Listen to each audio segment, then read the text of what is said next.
अस्सलाम वालेकुम, आप देख रहे हैं एशिया एक्सप्रेस टीवी। मैं हूं शारिक नशबंदी।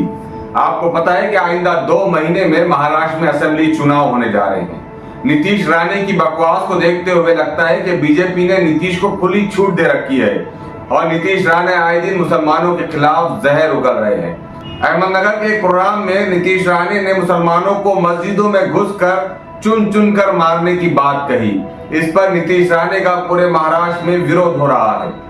हम ये बात यहाँ पर इसलिए कह रहे हैं कि नीतीश राणे को बीजेपी ने खुली छूट दे रखी है, इसलिए कि सेंट्रल गवर्नमेंट से नरेंद्र मोदी हो या अमित शाह हो, सबका साथ और सबका विकास और सबके विश्वास की बात करते हैं और वो इस नारे की बुनियाद पर चुनाव में उतरते भी है।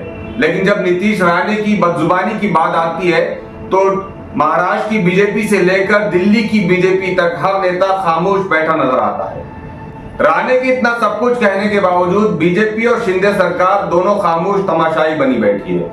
लेकिन शिंदे और बीजेपी सरकार की तीसरी पार्टनर यानी एनसीपी अजित पवार नीतीश राणे की बदजुबानी से परेशान नजर आ रहे हैं, क्योंकि महाराष्ट्र में अजित पवार के साथ मुसलमानों का एक बड़ा वोट बैंक है और अजित पवार कतई नहीं चाहेंगे कि इस वक्त असेंबली चुनाव से ठीक 2 महीने पहले मुसलमान उनसे नाराज हो।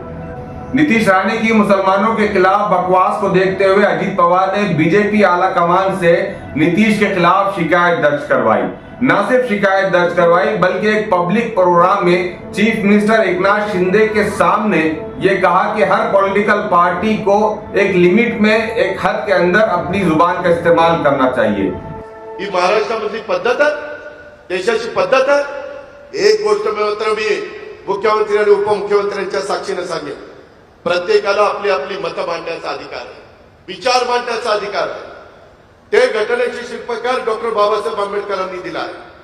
पण कुठल्याही सत्ताधारी असो, विरोधी असो किंवा आणखी कुणी असो, वाचाळवीरांनी थोडंसं आपले त्या ठिकाणी मर्यादा पाळाव्या। आपण शिवशाहू फुले आंबेडकरांच्या महाराष्ट्रात राहतोय।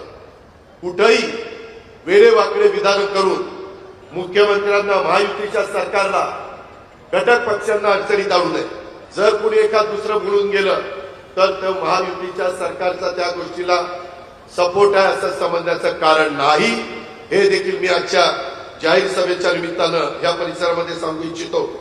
अजित पवार ने कहा कि हर नेता को इतना सोच समझकर बात करनी चाहिए कि किसी के जज्बात को ठेस ना पहुंचे। उन्होंने कहा कि डॉक्टर बाबा साहब भीमराव अंबेडकर का कानून हमें हर बात कहने की इजाजत तो देता है, लेकिन किसी के जज्बात को ठेस पहुंचाने की इजाजत नहीं देता।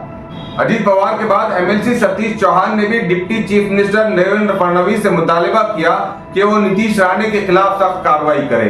सतीश चौहान ने फडणवीस को लिखे अपने लेटर में साफ तौर से कहा कि नीतीश की बदजुबानी से महाराष्ट्र के मुसलमान गुस्से में है और इस तरह की बयानबाजियों से अमन अमान को खतरा हो सकता है, इसलिए नीतीश के खिलाफ इतनी सख्त कार्रवाई करे कि मुस्तकबिल में कोई भी नेता इस किस्म की बदजुबानी करने से पहले 10 मरतबा सोचे। सतीश चौहान इन दिनों गंगापुर खुल्दाबाद कॉन्स्टिट्यूएंसी से इलेक्शन लड़ने के ख्वाहिशमंद है और इस कॉन्स्टिट्यूएंसी में एक बड़ी तादाद में मुसलमान रहते हैं। इस कॉन्स्टिट्यूएंसी के मुसलमानों ने सतीश चौहान को डिप्टी चीफ मिनिस्टर को लिखे गए खत पर इत्मीनान का इजहार तो किया, लेकिन साथ ही ये उम्मीद जताई कि सतीश चौहान नीतीश राणे को जेल में पहुंचाने तक उनके साथ खड़े रहेंगे।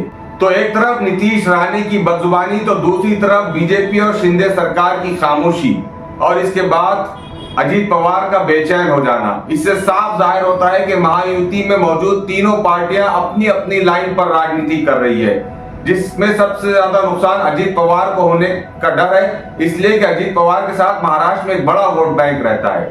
कहीं ऐसा तो नहीं है कि नीतीश राणे की आड़ में बीजेपी महायुति से अलग राह इख्तियार करना चाहती है, या फिर अगर वो अलग राह इख्तियार ना भी करे तो अजित पवार शायद महायुति से अपने आप को अलग कर ले।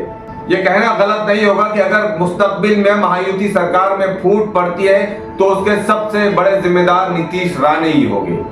तो ये था नीतीश राणे और महायुति से मुतालिक एक अहम अपडेट। हमारे चैनल को सब्सक्राइब करें, शेयर करें और हमारे अखबार में भी तफसीली खबरें आप पढ़ सकते हैं। शुक्रिया।